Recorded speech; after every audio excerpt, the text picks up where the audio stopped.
Hello, let's say you come across this type of question in JAMB. How do you answer it? Now, in organic chemistry, naming compounds, there are rules. Once you understand these simple rules, you are done. I tell you, it becomes very, very simple for you to answer them. All right, now, we are going to apply just like two rules to answer this question. Later on, I will make a video where I will explain these rules clearly. Now, look at the compound. We have CH, open bracket, CH2, close bracket, 3. Take note of all these things. Then we have CH, C2H5. Then by the side, we have C3H7.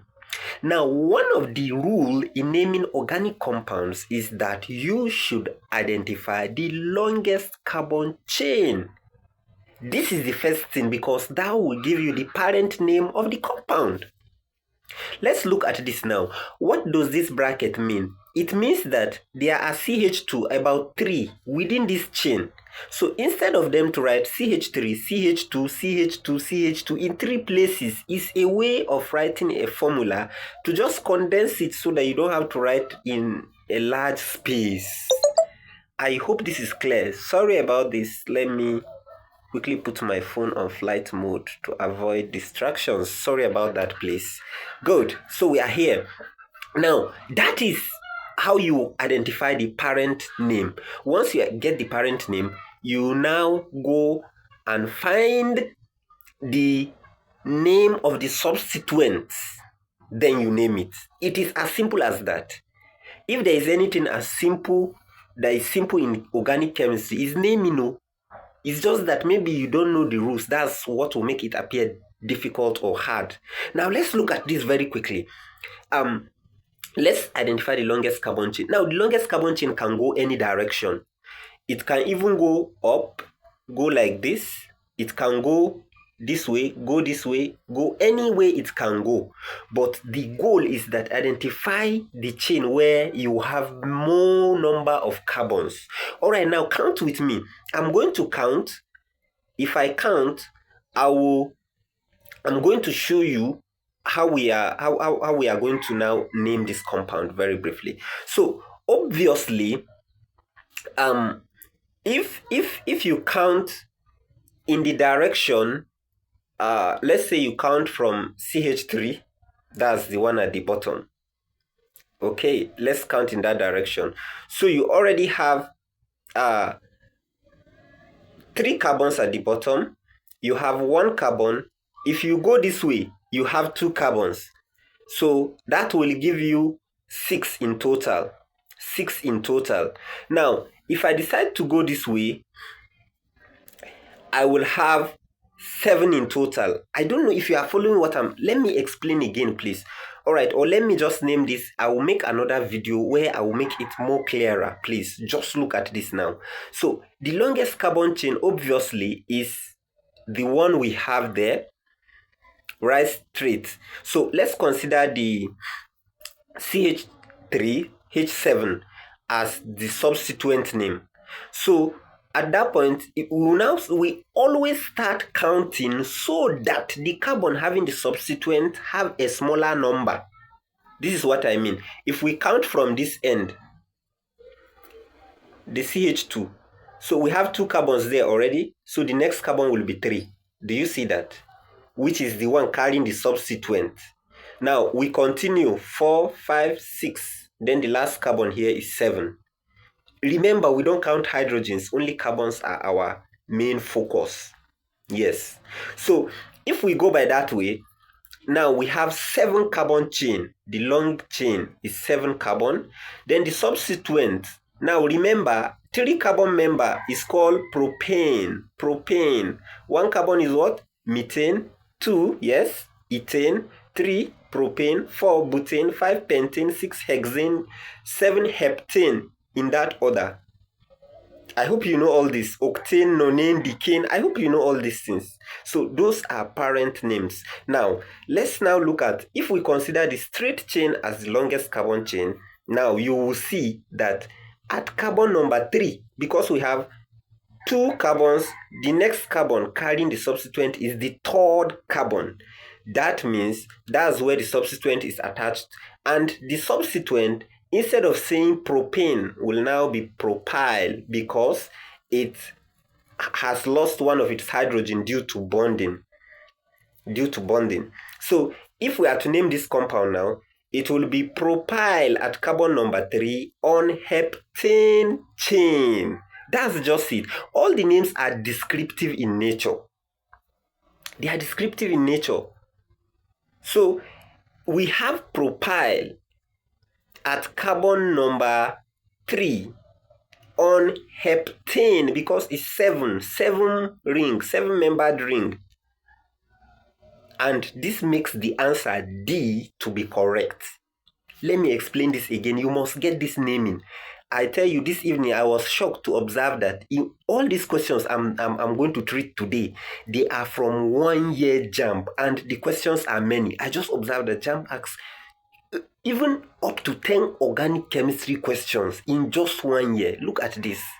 I don't know why they are giving much attention to organic chemistry. All right, let's look at it. Let me explain again. The first rule is identify the longest carbon chain, then locate the substituent and the carbon on which they are attached to.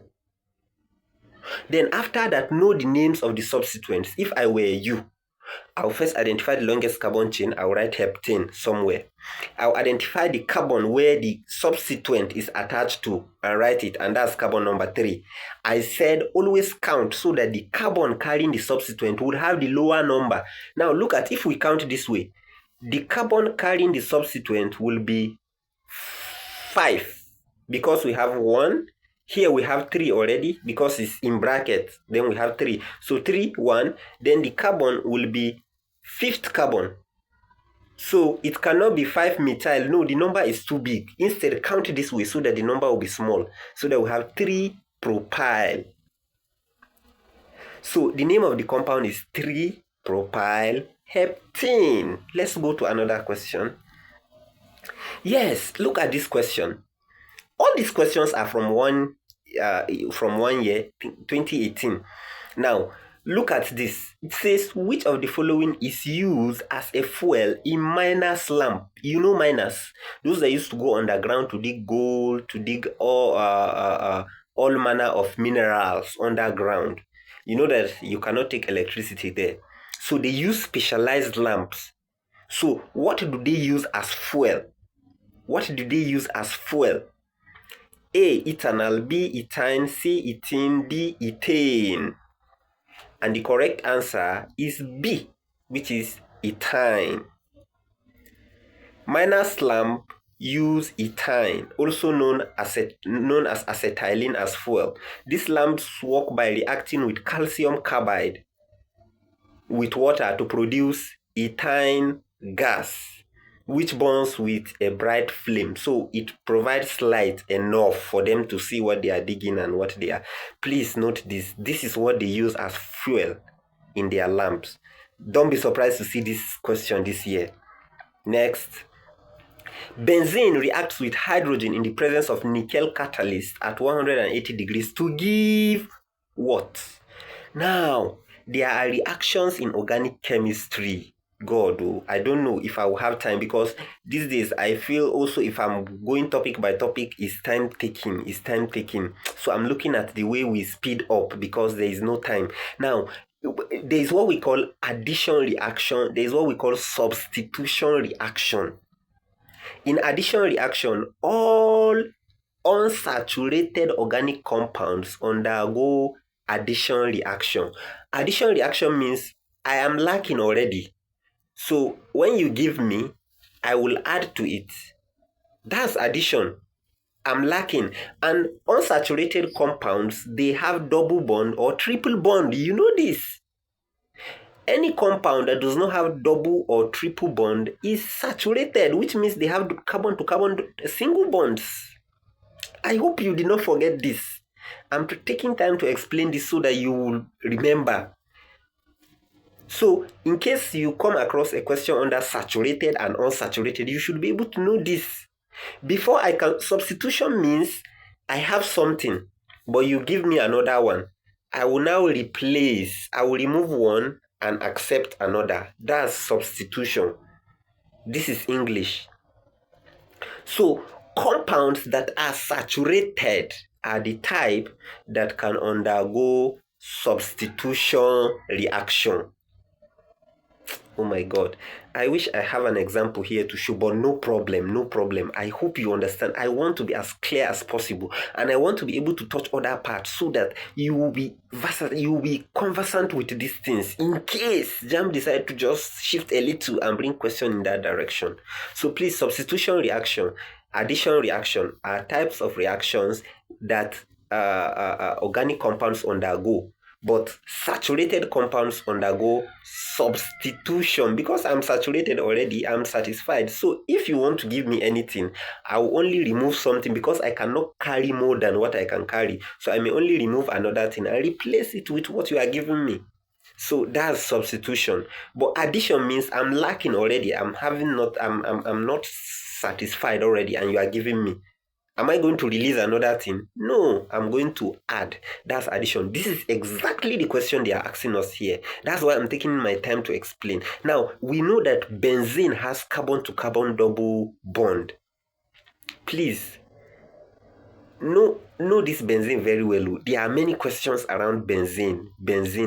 I've seen them over the years. I've seen them. So one of the questions and they like to ask is a question about the reaction of benzene, and this is one of the questions exactly. So if benzene react under this condition, it will end up adding hydrogens. It will add, because it's unsaturated already, it has carbon-to-carbon double bond, about 3. It has a resonance structures. So benzene, though is stable, but it's not saturated. It does not have all the hydrogens around its carbons. No, it has carbon-to-carbon double bonds. So if it now reacts with hydrogen in the presence of a catalyst at 180 degrees Celsius, it will form what we call cyclohexane. Get this right. How many carbons does benzene has? 6. So it's not cycloheptane, it's cyclohexane. Cyclohexane. So this is the type of reaction benzene undergoes, and we also call it sometimes hydrogenation. That's addition of hydrogen or reacting with hydrogen. I hope this is clear. Let's go to the next question. All right. I have another question here that says the final product of reaction between methane and chlorine in the presence of ultraviolet light and hydrogen chloride is, okay, just ignore the and there. Ignore the and there. Now look at this question carefully. Look at it. Now tell me, is this addition or substitution reaction?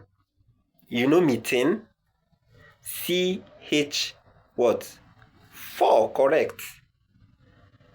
CH4. Now, one of your assignment question now is this question: reaction between methane and chlorine. Is it addition or substitution reaction? Sorry, I'm giving assignment already. If you are coming across this video for the first time, hey, you are welcome. You are welcome. Thank you for having you.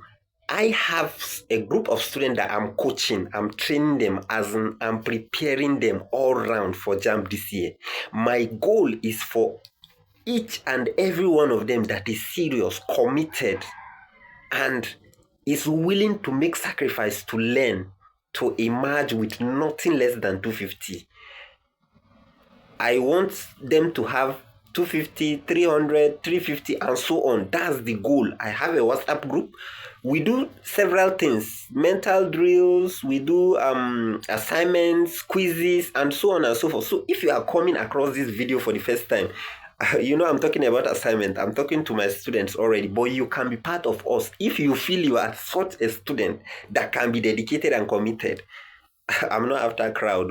I'm after students who can be committed, who can be dedicated, who will be willing to go an extra mile, to make sacrifice, just to ensure that they clear JAMB and clear it well this year. If you are such, drop "I am interested" in the comment section. I will send you the WhatsApp link so that you can join us in the journey. Now, if you are my student, this is your first question. Tell me whether reaction between methane and chlorine is addition or substitution. Do you see the style JAMB is using now? Instead of saying reaction between methane and chlorine, is it addition or substitution reaction? They now decide to say, chlorine react with this in the presence of ultraviolet light. The product will be this and that. Okay? All right, so let me explain something very critical here. Now, you need to know this. Look at the options. Trichloromethane, that's 3-chlorine, methane, trichloromethane, dichloromethane, tetrachloromethane, and chloromethane. Now, chloromethane means one hydrogen has been substituted with chlorine. Smart students have already picked something now from what I said. Hey, chloromethane means one hydrogen has been substituted by chlorine. Tetrachloromethane means 4 hydrogens, because tetra means 4. 4 hydrogens has all been substituted by chlorine. Dichloromethane means only 2 hydrogens has been substituted, but the remaining 2 hydrogens are there because methane used to have 4 hydrogen, or it has 4 hydrogens. Now, if I say dichloromethane, it means 2 chlorine are already on the methane, which means 2 hydrogens have been removed. Now we have 2 chlorine and 2 hydrogen left. All right, so then we have tri. Tri means 3. Tri means 3. Tri means 3. So it means 3 hydrogens have been substituted and 1 chlorine is remaining. Now, all these are correct, because if you react methane with chlorine in the presence of ultraviolet light, the reaction will occur. Some hydrogens will be replaced. Now, you have to be very careful. Sometimes they will ask question, in the presence of excess hydrogen, chlorine. Now, in the presence of excess chlorine, it means all the hydrogens will be substituted. Now, they may now decide to say, in the presence of low amount of chlorine, you should be smart and wise to know that hydrogens will not be substituted completely because the chlorine is not in excess. Do you get my point? There are different ways these guys can navigate to ask you questions, but if you are smart, I tell you, you will clear it. Do you get my point now? So if they say in the presence of a low amount of chlorine, just look for any of dichloromethane, chloromethane, or trichloromethane. They will not mention all the 3 because they know that all of them can be correct if the chlorine is low. But if they say in the presence of excess, you know that they are going to tetrachloromethane. But if they did not specify, just go for tetrachloromethane, because this reaction is a cascade reaction. First, 1 hydrogen will be substituted to form chloromethane. If the reaction continues, we'll have dichloromethane. If the reaction still continues because there is excess chlorine, we'll have trichloromethane, and then we have tetrachloromethane. Your second question for assignment: which of the 3 is used as an anesthesia? Which of them is an anesthetic agent? Yeah, I remembered I talked about this maybe in the past. Now, one of these is used as an anesthetic in the hospital. What is an anesthetic? An anesthetic substance is a substance that is injected. The patients are injected before being operated, before they do surgery. They want to put you in half sleep. You'll be unconscious. You don't know where you are. You don't know what they are doing. You don't feel pain. Before you know it, they finish the surgery. Before you wake up. So that's what we call anesthetic substance. So one of them is used as an anesthetic substance. And I've seen question again and again. That's your question number 2. Don't forget, question number 1, reaction between methane and chlorine. Is it substitution or addition reaction? Thank you. I hope you get this. Let's go. All right. We have another question. Sorry. Yep. Which of the following is used to hasten the ripening of fruits? Hey, you see, chemistry is interesting. You know why? It has a live application.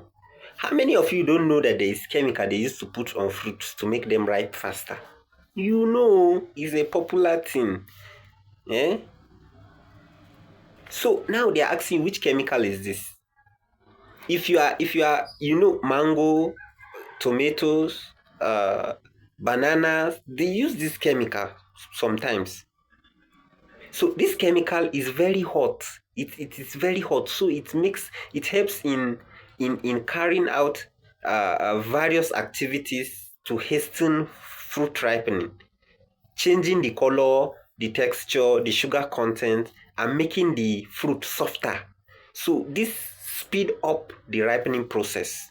So the question now is, chemically speaking, see, this is what makes it different from what do we call it? A layman. A layman will just go to the market and say, give me the chemical they use to ripen fruits. And they will say, how much? On 200. Yeah, collect, bring money, balance. But you, as a student of chemistry, you should know that this is the chemical I'm buying and this is how it works on my goods. I hope that's clear. So, what's the correct answer? The correct answer is ethene. Ethene with double bond. If you see this question in chemistry and did not answer it, I will not be happy with you. I hope you've heard what I'm saying, what I've said clearly. Is it ethanol? No, ethanol is used as a preservative and disinfectant. It is not used for ripening. You should know this. I'm taking time because this year they can ask you on ethanol. This same question can be repeated, but they can say which of the following is used as a disinfectant or as a preservative. Ethanol is an alcohol. I don't want to go far. You know alcohol pad in the hospital? They want to give injection. They want to clean the place. And once they are rubbing it, you'll be feeling cool on your body. Yeah. So sometimes they use isopropyl alcohol. Sometimes don't just know alcohol pad. All right. Let's go. What of ethane? Ethane is used in welding and not related to fruit ripening. I'm giving you another question. See, there is a reason why I'm doing all this, because I know what these people can do. I just want to make sure that around everything, I try to explain and make everything as clear as possible. So we have ethane. Ethane is used in welding. It produces high temperature of about 300 degrees Celsius. This helps melt metals together and make them to join together. Please know this ethane of ethene. Please. Ethane is a neutral. I don't want to call it a neutral, but it's a stable compound. Let me use that word. It's a stable compound, and it is not used in fruit ripening. I hope you get something now from this my explanation. Let's go. Oh, next question says, you see, I've already carried this question with their numbers from the past questions. Yes, in case you feel you want to trace them, go and trace them. I assure you, and expect many questions even this year from organic chemistry, because I've observed that this is a norm. This is one thing I go extra mile to do on your behalf. I want to check up the pattern. Where do they ask question most? Where do they ask plenty questions? Where do they ask a few? So that to help give you an all-round preparation. Remember, my students, now I'm back. I said it is back to back. Sorry, today I had to be in school, in the lab. I told you I'm a student, to master student. So I've been working on my research too. So sorry. That's why I didn't actually work on this video earlier. Even now, you can see that this is not my pattern of PowerPoint video. So, but I just have to, because I cannot afford to keep you without anything today. So that's that. So let's continue. Remember, how many assignment questions? If you did not submit this assignment, I will not be happy with you. Okay, last time those that have submitted, I gave them a gift of 1 gig data. In case some of you don't know, if you are new here, I do reward my student. Serious student though, serious student. Yeah, I decide to just give you, I want to see who is willing to actually follow instruction, who is ready to learn. That's it. I told you consistency is key. It's key. So if you cannot be consistent, it will be very difficult for you to meet up. Thank you. Let's face our business. Which of the following organic compound is very soluble in water? Hey, my people. Sorry, let me drink some water. No, we are in a.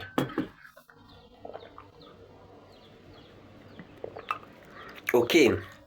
Yes. Did you see the question very well? Look at it again.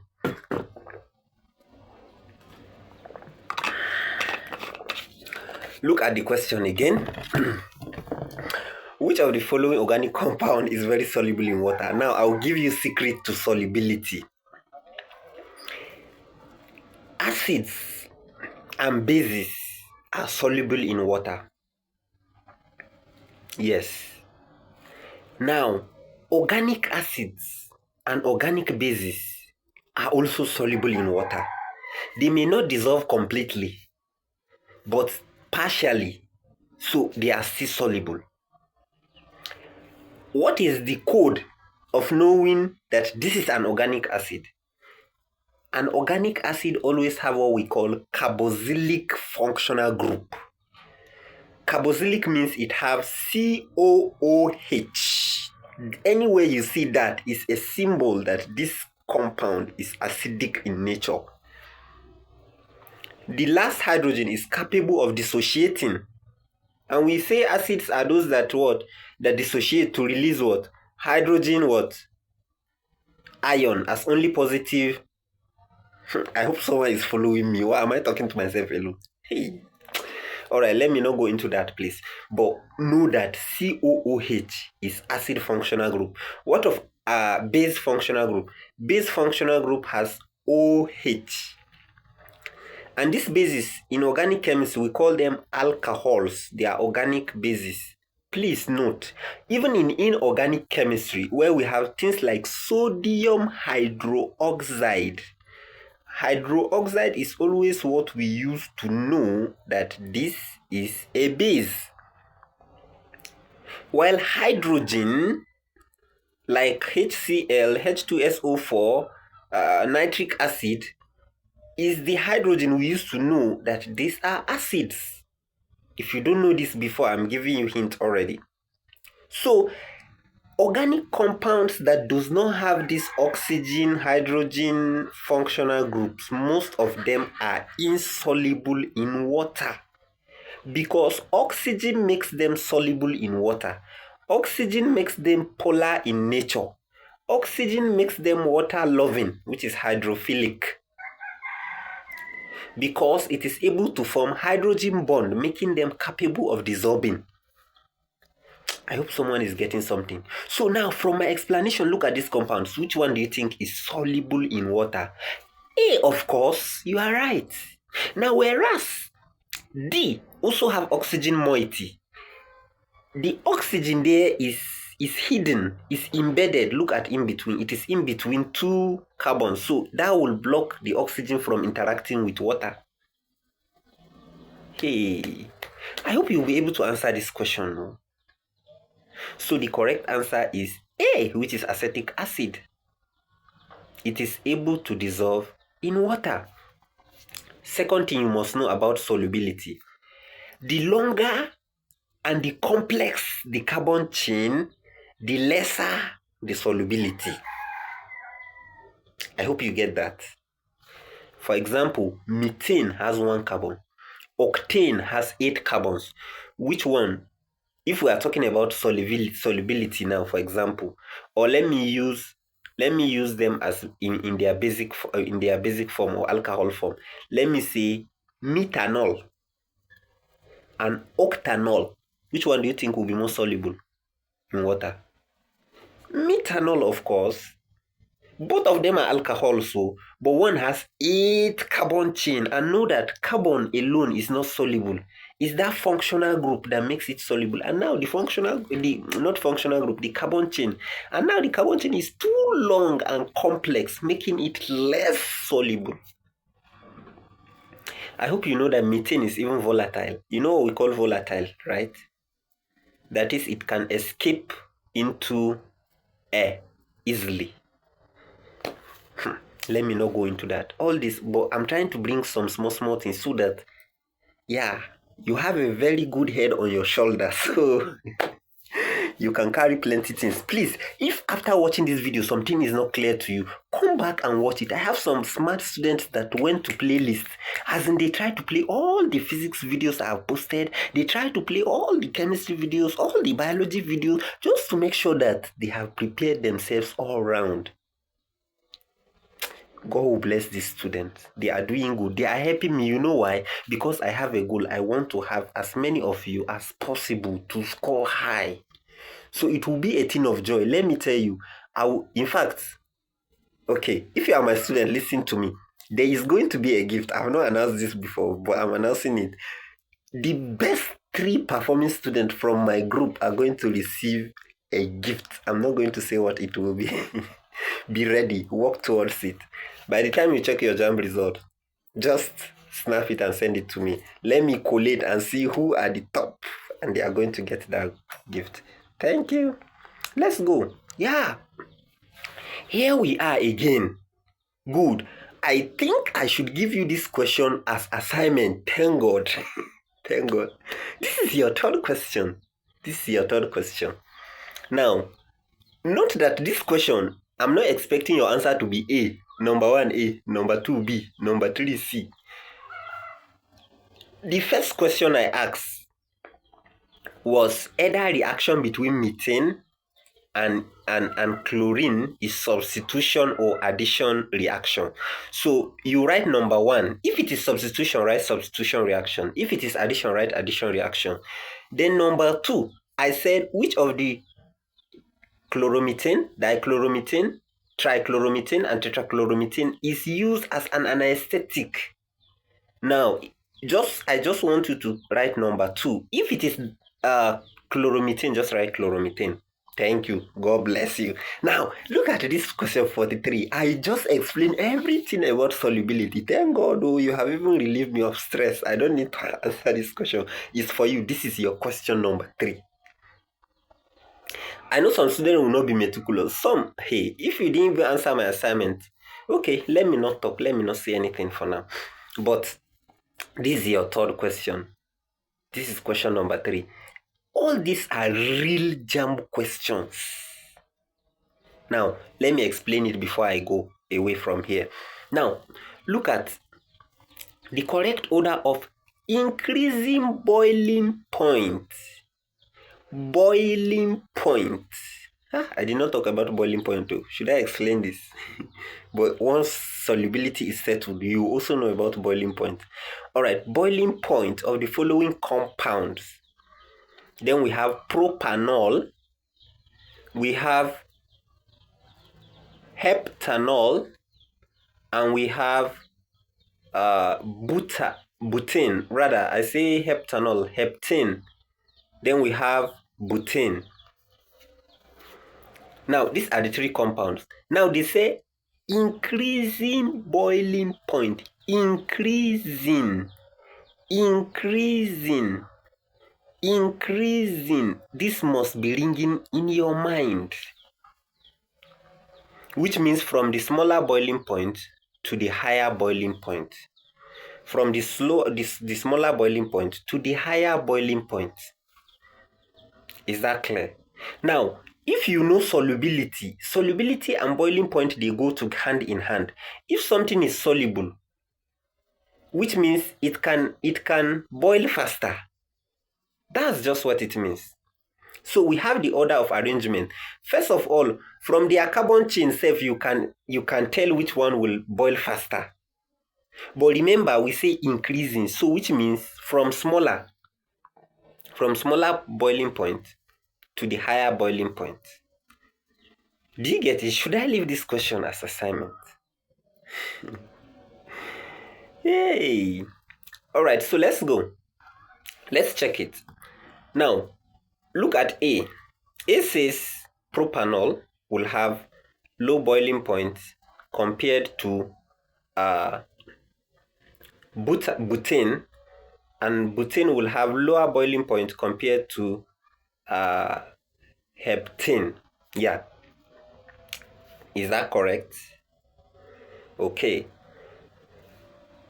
Look at B, look at C, look at D. Let me just see the answer now. The correct answer is A. Correct. Yes. Why? Because from the carbon, the number of carbons, these have 3.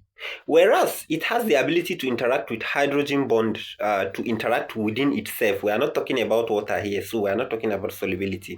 So it will have low boiling point because the carbons are no. I told you, if the chain is too much, it is too complex, it can entangle. There are hydrostatic forces, hydrophobic forces that can hold and entangle the chains together. That's why, listen now, that's why cooking gas is highly inflammable. It can easily catch fire compared to petrol. And petrol can easily catch fire compared to kerosene. And kerosene can easily catch fire compared to diesel. Some of you, if you know these oils very well, you know that even their thickness varies. Do you know what makes their thickness varies? Their thickness varies because the number of carbons. Yes, now methane, just 1 carbon. Cooking gas. And you know how it catches. Just put matches and see how it catches.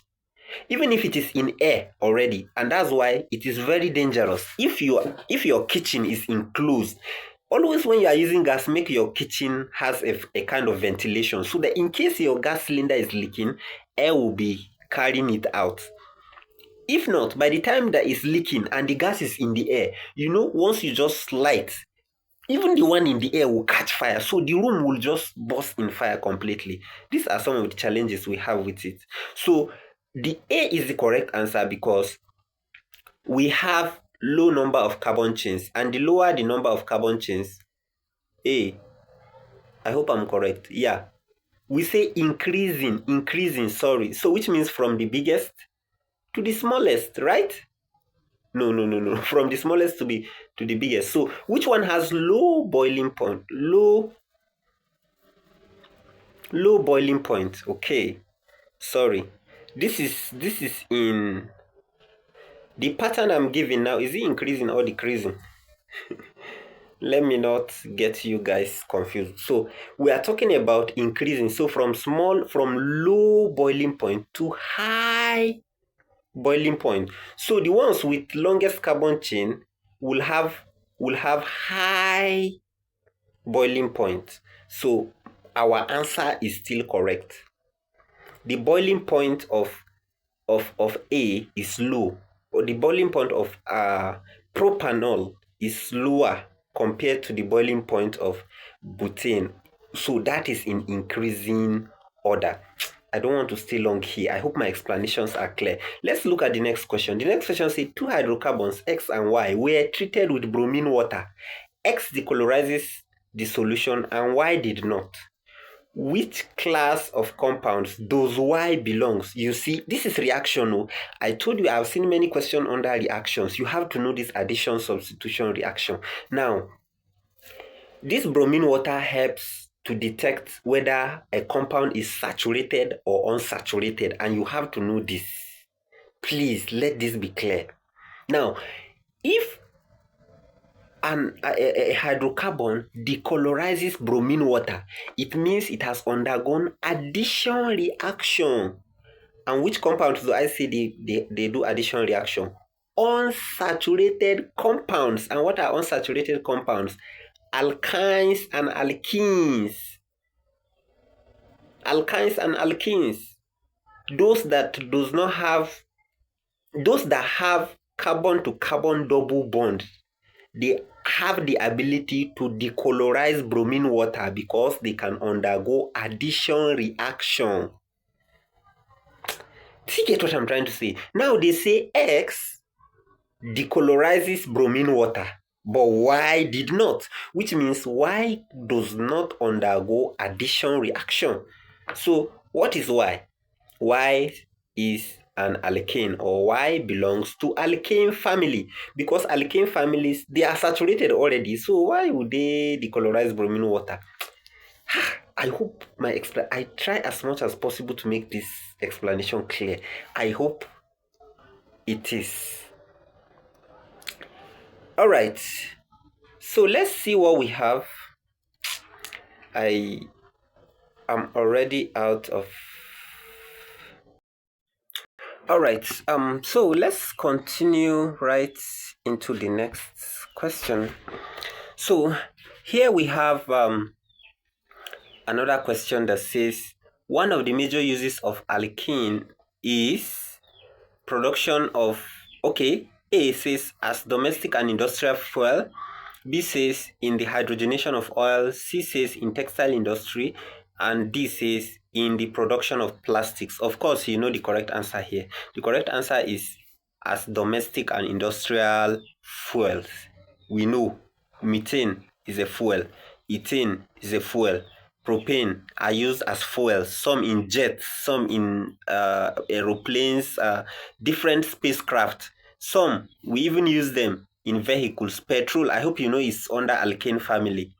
Diesel, I hope you also know that it's under alkane family. See, though I use mostly as domestic and industrial fuels. Sorry, it's getting darker here. The light has not yet come, but I'm rounding up already.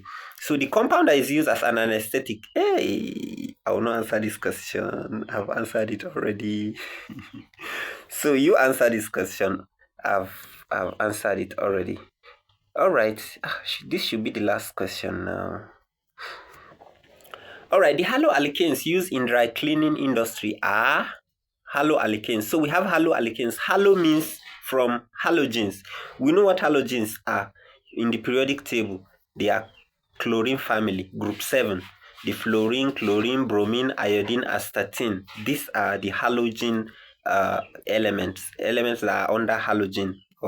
So we have organic compounds that have a halogen element in them, like chloromethane, let's say maybe bromoethane, compounds that have a halogen elements attached to them. We have different we can have the diversity of them. All these chloroethane, chloromethane, chlorotetra, and all this belongs to, because they have chlorine, or they have bromine, or they have iodine, or they have astatine, they belong to haloalkanes. Now, where are they used? Why are they used? Or which one is used in dry cleaning industry? So the correct answer is trichloroethane and